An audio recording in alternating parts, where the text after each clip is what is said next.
Amelia Earhart on a globe-girdling flight with navigator Fred Noonan. For 88 years, the world has wondered what happened to Amelia Earhart and her navigator Fred Noonan. In July 1937, they were over the Pacific on a round-the-world flight when they disappeared.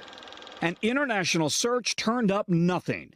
But take a look at this satellite photo that's getting renewed attention. Is that the remains of Earhart's plane just peeking above the sand in a remote island lagoon? It satisfies all the criteria. It's just the right size. It appears to have the right composition. It appears to be metallic, shiny. Richard Pettigrew is the archaeologist who took the evidence to Purdue University. And here's what's fascinating. The satellite photo was snapped in 2015, a year after a massive tropical storm shifted the sand, potentially revealing the plane. Photos taken since 2015 show the sand moving back in again, covering whatever was there.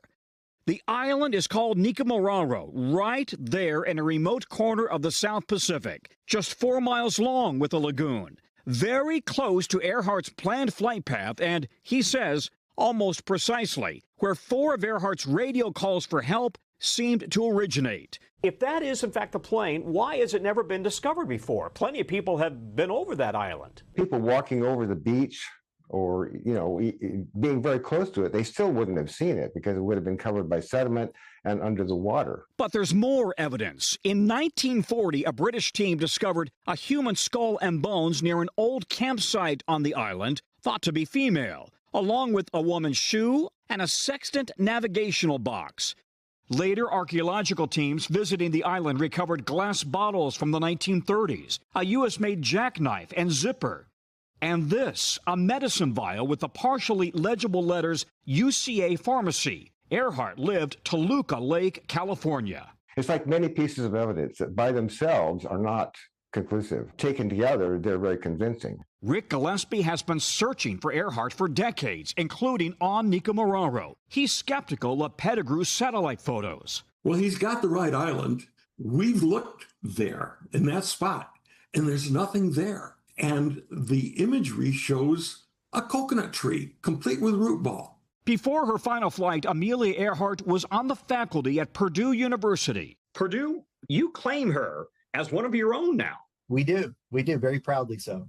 Back in 1937, a Purdue Foundation had provided the funding to develop the plane for Earhart to fly around the world, a Lockheed 10E Electra. Now the university is helping to fund a new expedition to the island in November. We believe we owe it to Amelia and her legacy at Purdue to fulfill her wishes, if possible, to bring the Electra back to Purdue. Tom, this is just fascinating. Yeah. If there was any sense that they could have survived, do you have any sense of how long? That's the big question. So this is just a brutal island. It is surrounded by sharks and razor-sharp coral reef. The concern is if anybody cut themselves on that coral reef, they might have immediately been infected and then couldn't deal with it because you don't have antibiotics, when you're on a remote island. And then the other concern here is, well, wait a minute, is this nothing more than a coconut tree? Yeah. I asked Purdue University, what is your response to that? Are you going forward? And they said yes. In fact, Purdue said to us in a statement, if we don't go there and if we don't see it for ourselves, then the world will never know. So Purdue is going forward.